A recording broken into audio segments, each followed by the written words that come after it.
This video is designed to help you start a handbag business. At the end of the video, you'll find a valuable gift. It's a handbag business plan that you can download, and will lay down for you, step by step, everything you need to know to start a successful handbag business of your own. If you are new to this channel, make sure to hit the subscribe button for more videos like this. To run a profitable business, you need to set a budget and ensure that your revenue exceeds your expenditure.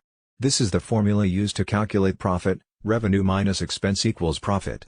You can definitely run a profitable handbag business as long as you make sure your prices are high enough that you can cover your expenses, pay yourself, and still have money left afterwards. How does the handbag business make money?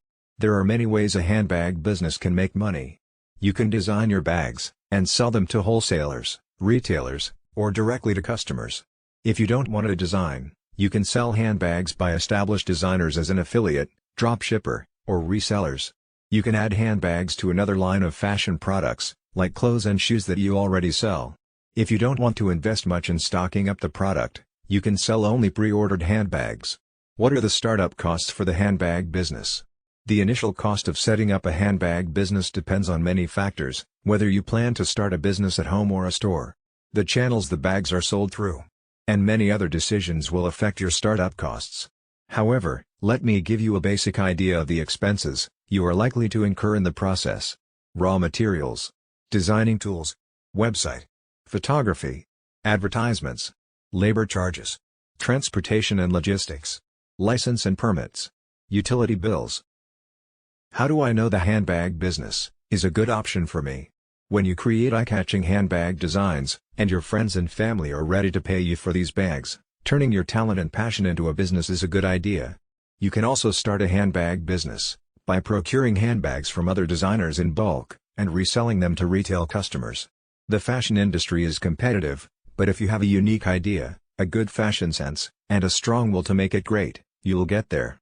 Handbags have a highly competitive market. Thus, finding your niche is important. Who do you want to sell your bags to, and how do you want to sell them? Do you want to appeal to cosmopolitan fashionistas with luxurious designs, or focus on the more casual and affordable segment? Would you like to sell as a wholesaler or a retailer?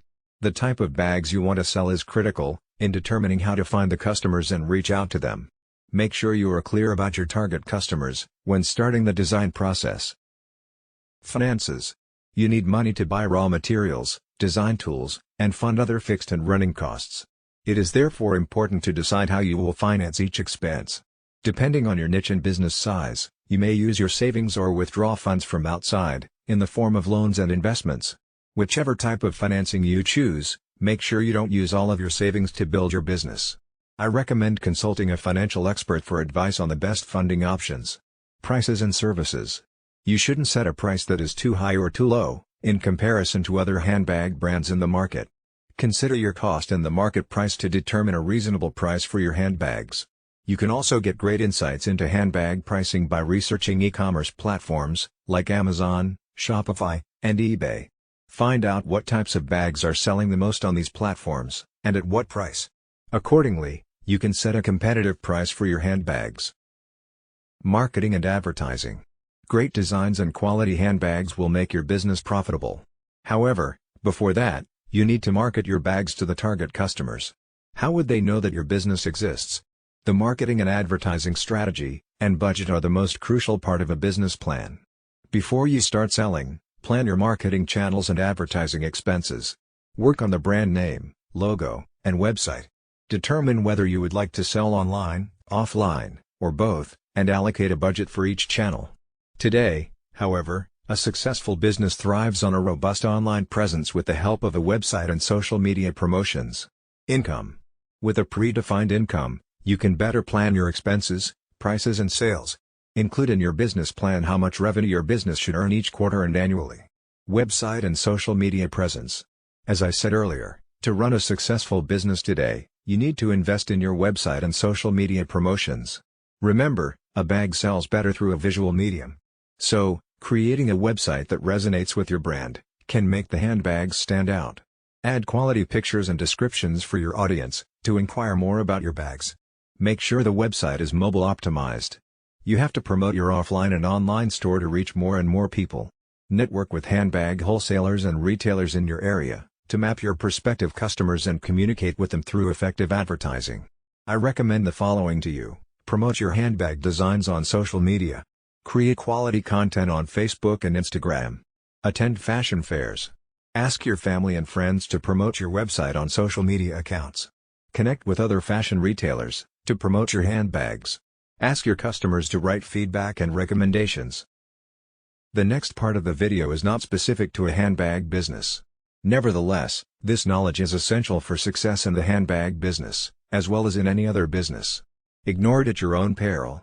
Operating a successful handbag business will depend on the following 4 conventions. 1. A practical plan, with a solid foundation. 2. Dedication, and willingness to sacrifice, to reach your goal. 3. Technical skills.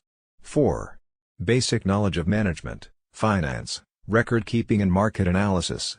As a new owner, you will need to master these skills and techniques if your business is to be successful. Finding a niche. Small businesses range in size from a manufacturer, with many employees, and millions of dollars in equipment, to the lone window washer, with a bucket and a sponge. Obviously, the knowledge and skills required for these 2 extremes are far apart, but for success they have one thing in common. Each has found a business niche, and is filling it. The most critical problems you will face, in your early planning, will be to find your niche, and determine the feasibility of your idea. Get into the right business at the right time, is very good advice, but following that advice may be difficult. Many entrepreneurs plunge into a business venture, so blinded by the dream, that they fail to thoroughly evaluate its potential. Is your business idea feasible? Before you invest time, effort, and money, the following exercise will help you separate sound ideas from those bearing a high potential for failure. Identify and briefly describe the business you plan to start. Identify the product or service you plan to sell. Answering yes to any of the following 3 questions means you are on the right track. A negative answer to all of them means the road ahead could be rough. 1. Does your product or service satisfy an unfilled need? 2. Will your product or service serve an existing market in which demand exceeds supply? 3. Will your product or service be competitive based on its quality, selection, price, or location? Market analysis. For a small business to be successful, the owner must know the market.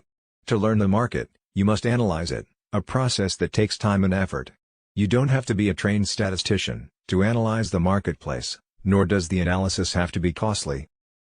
Analyzing the market is a way to gather facts about potential customers, and to determine the demand for your product or service. The more information you gather, the greater your chances of capturing a segment of the market. Know the market before investing your time and money in any business venture. The following questions will help you collect the information necessary to analyze your market, and determine if your product or service will sell. This brief exercise will give you a good idea of the kind of market planning you need to do. An answer of no to any of the questions indicates a weakness in your plan, so do your research until you can answer each question with a yes. 1. Do you know who your customers will be? 2.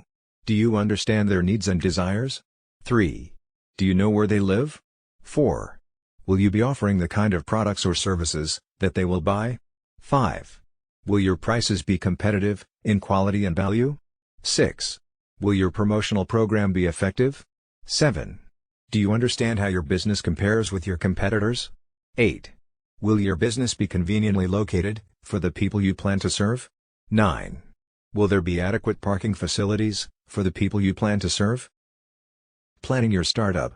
The following questions are grouped according to function. They are designed to help you prepare for opening day. Merchandise. Have you decided what items you will sell or produce, or what services you will provide?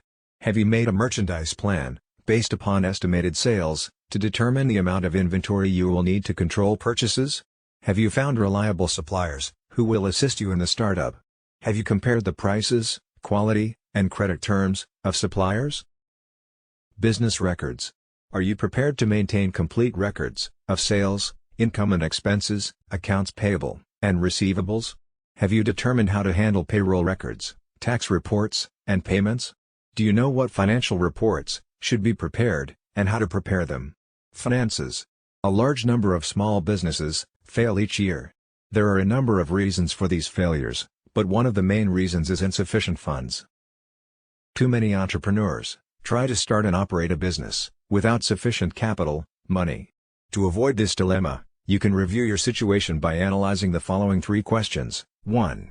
How much money do you have? 2. How much money will you need to start your business? 3. How much money will you need to stay in business? In order to answer the second question, how much money will you need to start your business? You need to prepare an estimate of all your startup costs. Here is a list of items you may need to take into account. Note that this list is for a retail business. Items will vary for service, construction, manufacturing or online firms.